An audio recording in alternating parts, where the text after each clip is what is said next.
How to fix this app is not available in your country or region. Hello everyone, this is Hazel here to assist you today. Without any delay, let's get started. First of all, go to the settings,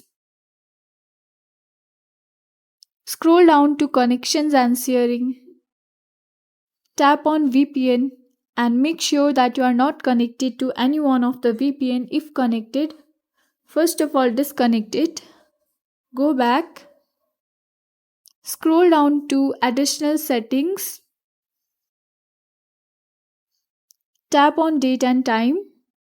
Make sure that you select the correct time zone and make sure to toggle all these options and enable them. Then after, go to the regions and select the country in which the app is available.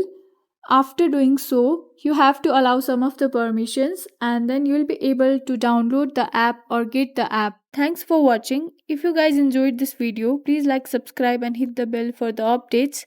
That's all for now and I'll catch you in the next one.